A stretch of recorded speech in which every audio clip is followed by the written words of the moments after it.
Bonsoir, c'est toujours avec plaisir que je vous retrouve pour mes vidéos qui sont, vous le savez, qui ont pour but de vous montrer l'incompatibilité de la charia, du halal, avec notre société, avec notre manière de vivre.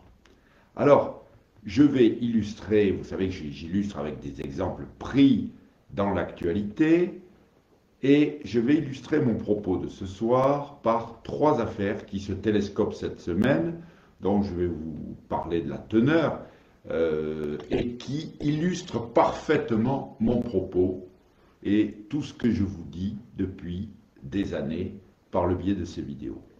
Alors, je vais mettre mes lunettes parce que j'ai besoin de lire. Alors, cour d'assises de Haute-Savoie. Driss Ourmid a tué Marianne Chaise, évidemment avec une arme blanche, et il est en train de comparaître devant la cour d'assises de Haute-Savoie. La cour d'assises du Rhône.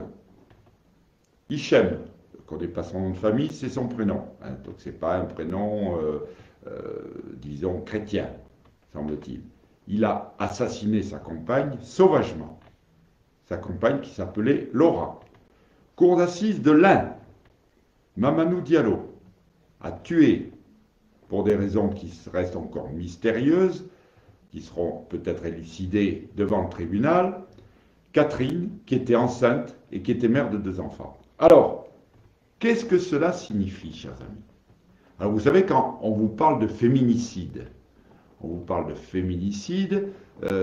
c'est très à la mode, et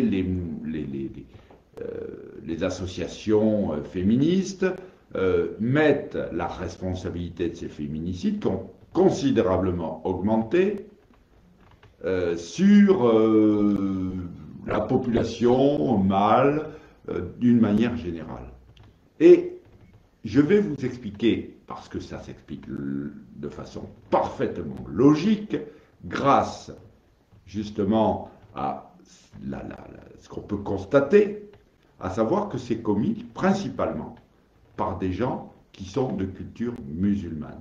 Alors, qu'est-ce qui se passe avec la culture musulmane? C'est une culture qui entraîne, qui enseigne que la femme est l'inférieure de l'homme, qu'elle doit se soumettre, qu'elle doit s'habiller de façon modeste, comme ils disent, la modestie de la femme, pour ne pas attirer la colère de l'homme, de son homme ou d'un autre homme d'ailleurs. Hein, la femme donc est, comme je le dis souvent de manière un peu provocatrice, est considérée comme impure fondamentalement. Donc on se demande si la femme est bien halal dans la culture islamique. Alors, tout cela découle de la charia. Chers amis, la charia, c'est un système juridique qui entraîne donc une culture différente, et dans cette culture, la femme est la grande victime, bien entendu. C'est ce qui explique d'ailleurs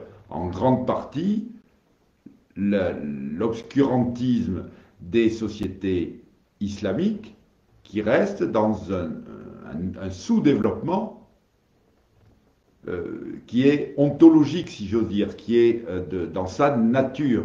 Parce que lorsque vous les éliminez de la vie la moitié de la population, on aboutit à des sociétés qui sont en panne, si j'ose dire.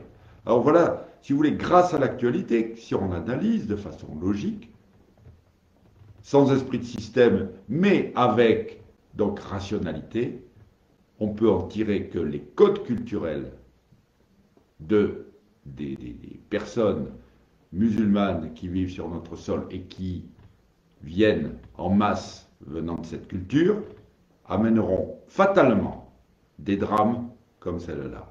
Et gouverner, c'est prévoir, et prévenir, c'est guérir. Voilà, chers amis, ce que je voulais vous dire. Voyez l'enseignement qu'on peut en tirer de l'actualité. Je vous souhaite une bonne soirée, à ma prochaine vidéo qui sera mercredi prochain.